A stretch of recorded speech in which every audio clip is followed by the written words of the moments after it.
Okay, welcome back to members of 121 Community Church in Grapevine, Texas.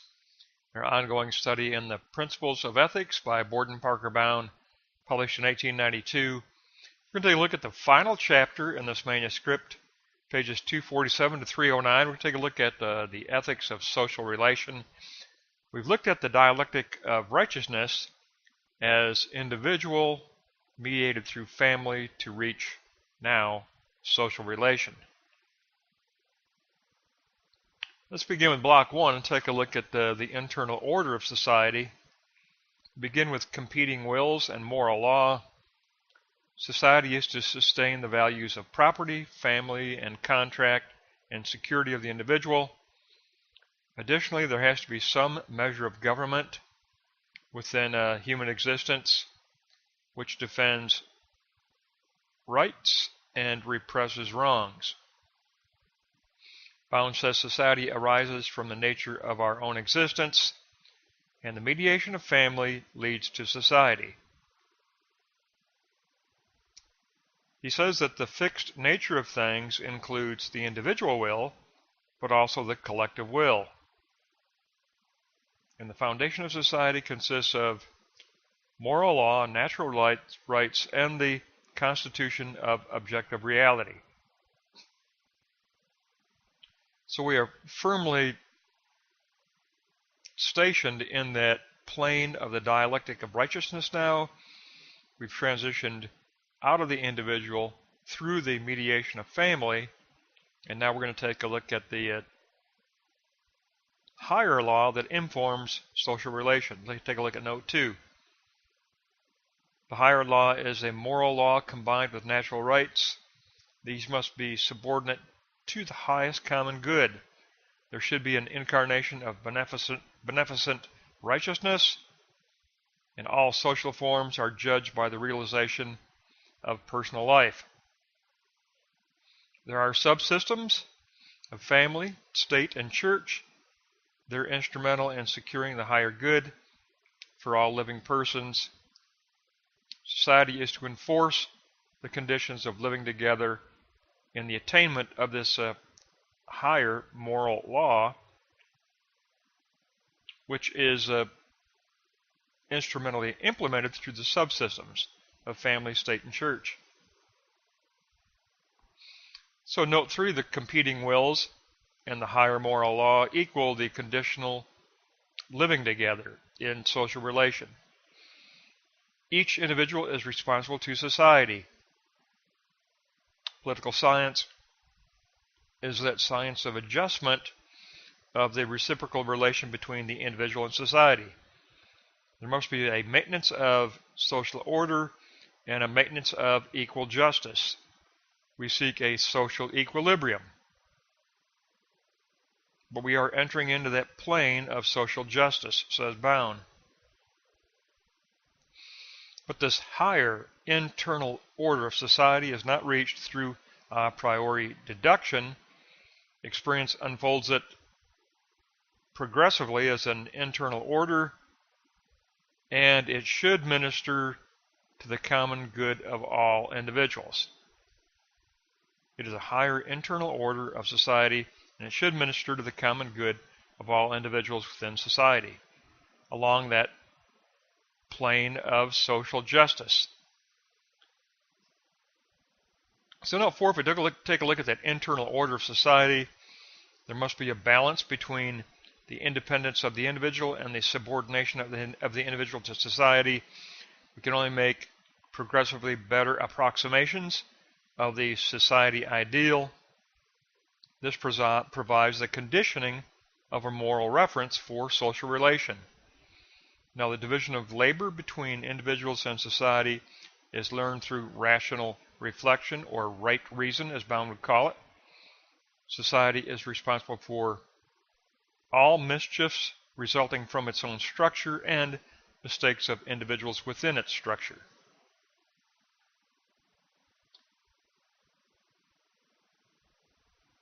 This gives us our theoretical look at the internal order of society, the theoretical systematic model that we shape.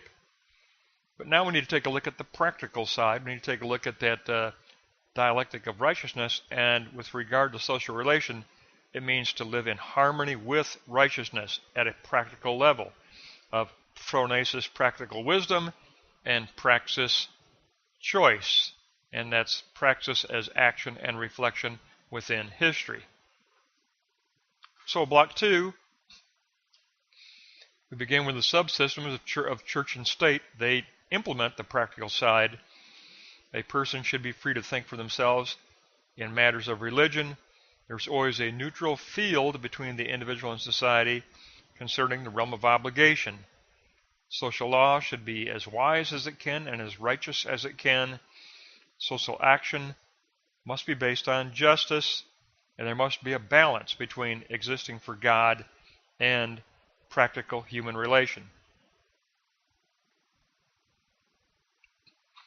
But Bowne does address the evil will here, and he does address the concept of retribution. Evil will deserves to reap grief without any reference to reform. Reform is a gain if it happens, but it's not a necessity, says Bowne. Within the moral system, goodwill should be furthered and evil will thwarted.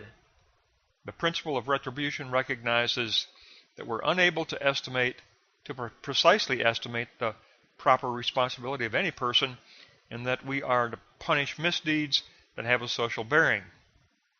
And reference must always go back to the evil will, to the motivation. The root idea of punishment is retribution. Both the individual and society have a right to self-defense. There's a demand for security of social order. There's a demand for security of personal rights. Crimes are against individuals, but society assumes the right to punish and the role to punish. So, if we take a look at note 3, church and state and the evil will and retribution equal the conditions that condition the growth of society. Wrongdoing might be against personal rights. It might be against the well-being of community. Punishment by society has the character of power and impersonality and passionless justice, and morality and religion also play a role in this important aspect of social relation. And that leads us to the conclusive note 4, that attainment of practical harmony with righteousness. Out of the theoretical, we are to pass through the self-imposed obligation. Remember that moment of obligation to reach the moment of righteousness, and that's the level of practical righteousness or the dialectic of righteousness. And that means living within a practical harmony with righteousness. Society is a moral institution for the furtherance of humanity. The fundamental right of all is to be well governed. The equality of political rights is the ideal of the social order. The problem is we have a current soullessness of society that must be addressed to create progress toward true public righteousness. We are in a deficit right now, and we are soulless, says Bowne. Public righteousness equals the common good that is conditioned by the practical moral principles. That is public righteousness. Public righteousness is reached through the theoretical common good ethical system that we have internalized, but then becomes posited as the conditioning of the practical moral principles that we put together to posit as a phronesis and praxis. That allows us to reach public righteousness.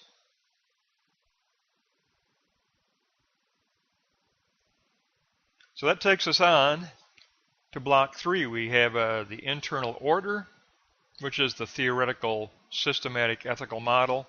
We have the practical harmony of phronesis and praxis. That equals the ethics of a authentic social relation. Let's begin with block 3, note 1. The mode of realization is positing. The positing of the practical wisdom. The positing of the real. Remember, the realm of the real is the realm of positing for Bowne. for any who take up Boston personalism. Moral spirit must flow through the political forms. There's a continuity of posited social antecedents that point toward the future as the moral eschatological aim, and we can only bind the future in a very slight extent. Our posited practical model is just not a true binding, it's an anticipatory coaxing or persuasion. It is not really a binding of the future. We trust that ourselves will take up the social ideal that we posit as the real. So it's a persuasive positing. It is not a binding of the future. Now note 2, practical harmony with righteousness. A regard for humanity must be prioritized in relations between states or nations. The rights of humanity happen to be above all rights of nationality. We must not pardon any historical infamy. We don't pardon Nazi Germany. We don't pardon the Nazi movement. And that takes us on to 3, the development of humanity and righteousness. And that is through the Christian idea of humanity.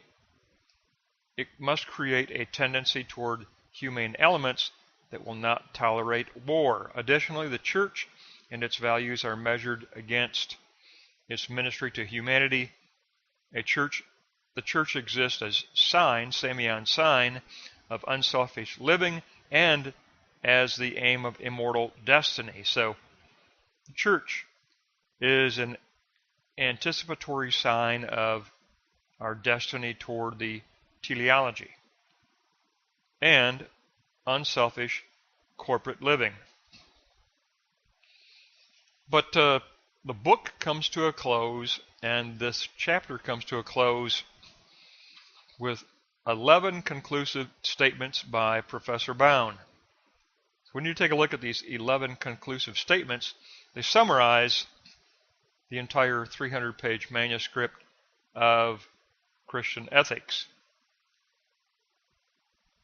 Let's begin here with that note 4, spiritual society imprints natural society, raising it up to moral ideal form. Realization of rational goodwill is attained through growing moral state of mind and insight into objective tendencies. We must exist in harmony with subjective ideal and objective existence.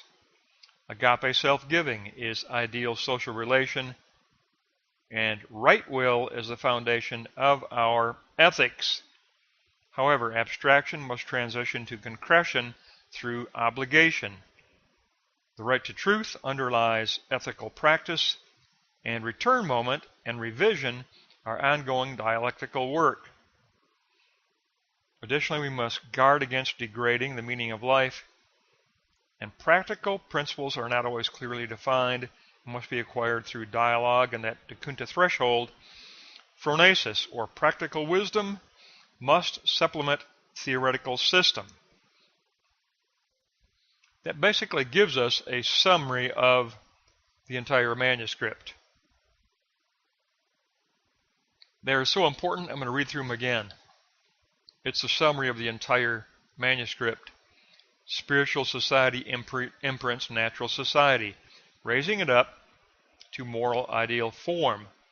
Realization of rational goodwill is attained through growing moral subjective state of mind and insight into objective tendencies in reality. You must exist in harmony with subjective ideal and objective existence. Agape self-giving is the ideal social relation, and the theoretical right will is the foundation of our ethics.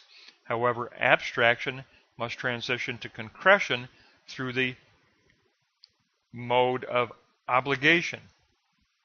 And right to truth underlies ethical practice, or we might want to call it moral insight.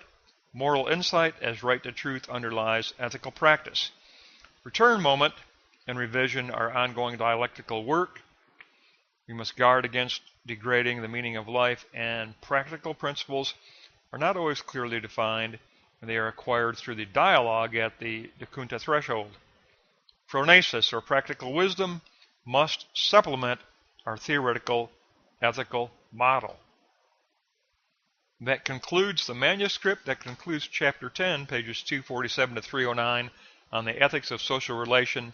We have gone from moral insight to obligation and systemization, and then out of systemization and self-imposed obligation, we moved on to the practical dialectic of righteousness. And the dialectic of righteousness was given to us from Bowne through individual ethics, family ethics, and social relation ethics. From individual to the mediation of family to social relation. That wraps up this manuscript, and I think we can be very thankful for this great gift of ethical insight from Professor Bowne way back in 1892. Now we've covered his metaphysics and we've covered his ethics. We have great groundwork for another project that we will take up in Professor Bowne's work.